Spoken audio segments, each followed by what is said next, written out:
Bonjour à tous, nous sommes avec Marielle N'Gallo. Ce nom vous dit certainement quelque chose car elle a un parcours quand même d'athlète qui a l'air très intéressant.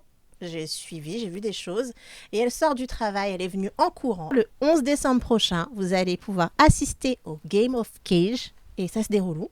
Ça va se dérouler sur Bourges et ça va se passer sur 2 jours, donc le samedi et le dimanche 11 et 12 décembre.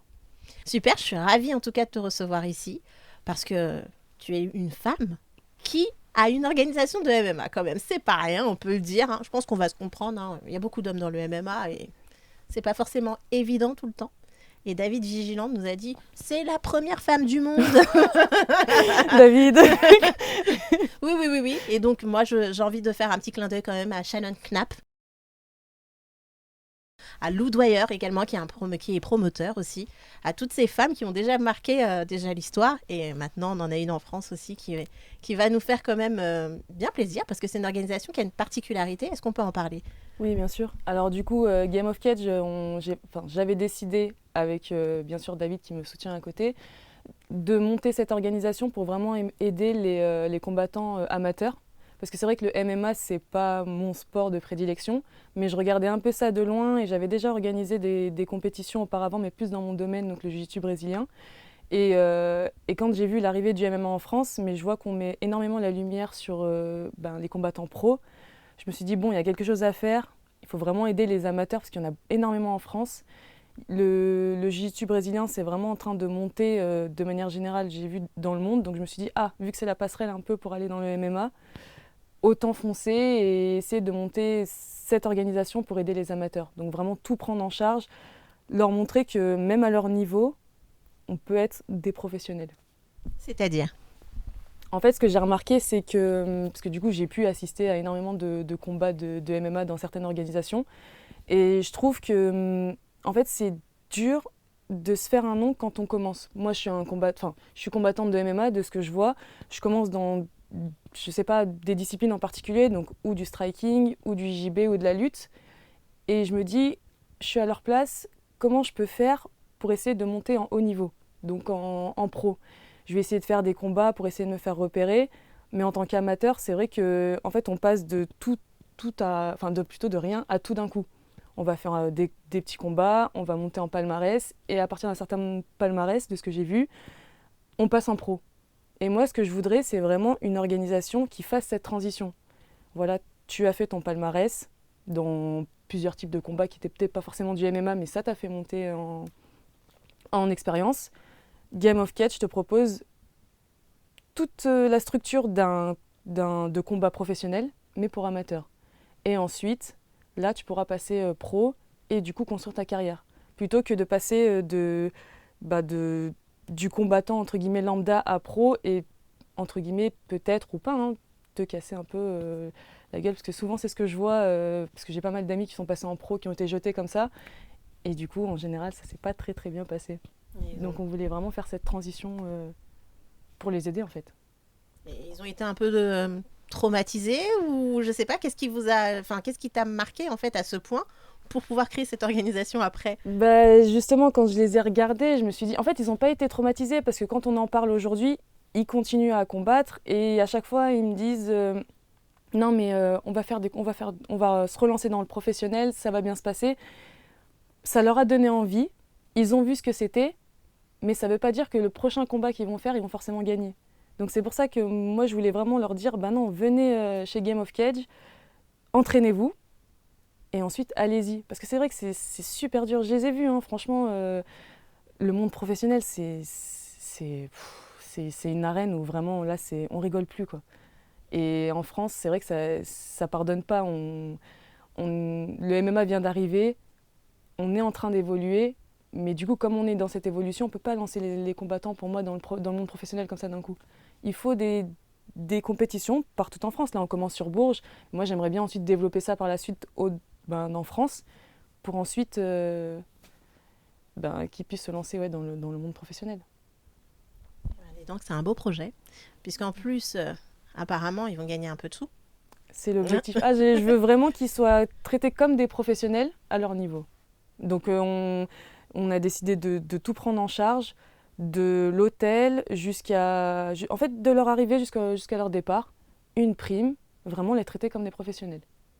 Waouh, c'est pas rien ça. C'est un travail de longue haleine, tous les jours on est dessus, mais vraiment je veux que... De toute façon, tout ce que je touche, normalement, je travaille pour que ça marche. Donc normalement, il n'y aura pas de raison. Faut toucher même à Story France. Faut toucher. Voilà. Ah. Ça a marché, ça a marché. Non, ouais, j'y crois. Non, franchement, sincèrement, j'y crois. Je sais que c'est dur et c'est pour ça aussi que j'avais dit que je voulais vraiment faire ça, entre guillemets, dans l'ombre, parce que je vois ce qui se passe même de manière générale. C'est vraiment... Moi, j'aime bien tout ce qui est administratif, de contacter les gens, mais on sait très bien que tout ce qui se passe, c'est sur les réseaux et qu'il suffit de... et que tout le monde, entre guillemets, nous attend en tournant. Et c'est vrai que j'avais dit dès le début, moi, je m'occupe d'être dans l'ombre. David, tu seras la vitrine. Comme ça, s'il faut se prendre des coups, c'est toi qui les prends. Parce que moi, derrière, du coup, je peux continuer à travailler. Je suis tranquille quoi, dans mon coin. Mais c'est vrai que tout se passe sur les réseaux et c'est juste ça qui va être difficile à gérer, entre guillemets, quoi. Alors exceptionnellement, du coup, David n'est pas là. C'est Marielle. Et bientôt, vous reverrez David aussi. Pour qu'elle puisse travailler tranquillement. Voilà. Oui, mais je comprends. C'est pas forcément évident. Oui, c'est juste ça. C'est vrai que c'est... En plus, c'est comme vous l'avez dit, quand j'ai décidé de lancer ça, c'est vrai, il m'a soutenu. Il m'a dit, bon, on va faire ça à deux. Mais derrière, ouais, j'essaye. Le nom, pareil, je l'ai trouvé toute seule. Je lui ai dit, David, fais ça, fais ça. Enfin, en fait, ce que je lui ai dit, si ça te dérange pas, tu seras un peu ma marionnette et mon bouclier parce que c'est déjà dur. En plus, comme tu l'as dit dès le début, je suis une femme. Donc, c'est vrai que... Et puis, c'est pas mon sport aussi de base. Donc, c'est vrai que moi, je veux juste rester dans mon coin et qu'à la fin, les gens disent merci. Même s'ils disent merci à David, c'est pas grave. Moi, je suis contente. Je veux juste que ça marche, en fait. Et que derrière, les combattants, ils puissent réussir leur carrière ou au moins démarrer une bonne carrière, une belle carrière. Ouais. Et avec de l'argent, c'est possible. Oui, parce que justement, le système auquel vous avez réfléchi avec David, il est intéressant pour les combattants. Oui. Ça, par contre, j'avoue que c'est lui qui avait l'idée de ce tournoi. Moi, je voulais vraiment faire un système participatif en fonction des catégories de poids. Et c'est vrai que lui, il m'a dit non, c'est mieux qu'on fasse un système de tournoi sur plusieurs dates dans l'année, avec prime et pour monter ensuite en puissance, entre guillemets. Et ça, c'est vrai que c'est, entre guillemets, du jamais vu.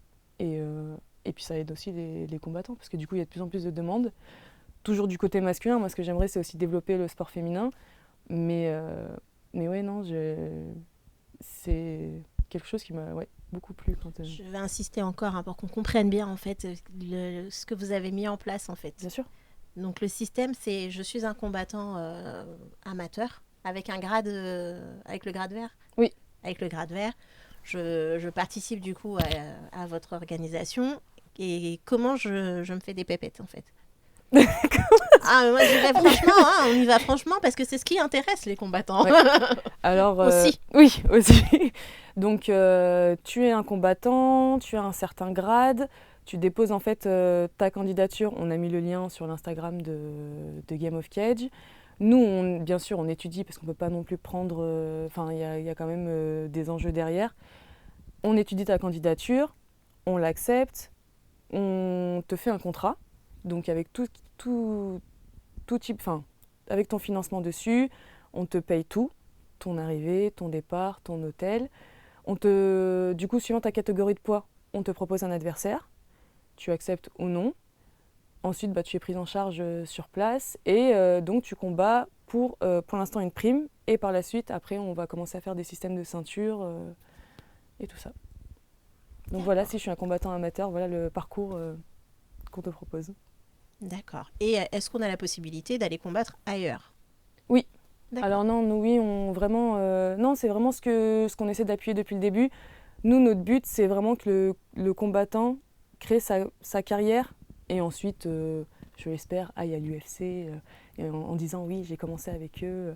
Mais on n'est pas du tout dans la restriction. On ne va pas donner des limites à la personne en disant oui, si tu combats pour nous, tu ne combattras pas ailleurs. Non, non. Nous, notre but, c'est d'être vraiment un tremplin. On ne va jamais limiter un combattant dans sa carrière. Et ça aussi, c'est ce qu'on a remarqué, c'est ce que j'ai vu aussi. Je ne vais pas dire telle ou telle organisation, mais c'est vrai que ça reste du business. Et moi, ce n'est pas forcément quelque chose qui m'intéresse. Moi, c'est vraiment le combattant la priorité, pas tout le business qui est autour. C'est pour ça que, non. Si on nous dit, Bon, forcément, c'est pour ça qu'on fait un contrat, il va pas nous abandonner à la dernière minute. Mais après, si il nous dit oui, moi j'ai envie de combattre là, bah, vas-y. Si ça peut t'aider, si tu peux aller encore plus loin, non, il n'y a pas de souci. On veut juste être le tremplin. Ok. Alors, qui est le matchmaker? Non. Ah, mais moi, je suis curieuse, hein. Bah ça, malheureusement, j'ai pas... Enfin, je sais qui est, mais j'ai pas je peux pas trop en parler pour l'instant. Je le saurai en off, c'est pas grave. Oui. Je le dirai pas, mais je le saurai en off. Ok. Ah, ça m'intéresse, évidemment. Oui, hein, oui, mais on a eu pas mal de questions là-dessus et on va garder une Il part reste mystère. secret, Voilà, c'est ça. anonyme. Exactement. Voilà, c'est Mister Anonyme, ok. Que je verrai, bien sûr. Bien sûr. D'accord. Dès que c'est fini, il n'y a pas de souci. Ok. Et c'est vrai qu'on peut se poser la question, bon ben voilà, c'est le MMA, mais ça aurait pu aussi être le JJB. Pourquoi pas instaurer la même chose aussi pour ta discipline, ton Eh sport? ben, je l'avais déjà fait, mais pareil, les gens ils le savent pas forcément. Au mois d'avril, on avait fait un tournoi au Blanc-Ménil, donc c'est pour ça que la personne d'avant l'avait dit ah Marielle, parce qu'en fait j'étais sur la table, mais pareil en fait j'ai utilisé entre guillemets le nom de quelqu'un pour faire ce tournoi, et c'était une énorme compétition pour enfants et pour adultes, avec à la fin un tournoi pour les ceintures noires et avec prime à la fin. Et donc c'était au mois d'avril au Blanc-Ménil, mais c'est vrai que pareil, j'avais pas dit forcément que c'était moi. J'étais sur la table, je faisais l'organisation, en fait j'avais tout fait, mais j'avais pas dit que c'était. C'est Donc c'est pour ça que quand il m'a incroyable. dit ah je t'ai vu là-bas, j'ai dit oui oui, bah oui c'est moi qui ai organisé donc. Donc oui oui non j'aime bien, je veux pas, en fait j'ai pas besoin de reconnaissance des gens, je veux juste que le sport évolue, parce qu'on a tout en France pour réussir et c'est hyper frustrant de voir ça, de voir qu'on a vraiment plein d'athlètes, on a tout en fait. Mais je sais Pas pas, assez de sponsors. oui déjà, ça c'est hyper compliqué Voilà, d'en avoir. tout sauf cette partie-là, en Ouais, fait. ouais, c'est ça. Donc je me dis bon ben si c'est une question d'argent, ben c'est pas grave, je vais même si c'est à mon niveau, je vais essayer de trouver des choses, monter des choses, des compétitions ou alors des événements. Et s'il vous faut de l'argent, ben moi je vous en donne. J'essaierai d'en débloquer. Ouais, c'est vraiment l'athlète en priorité.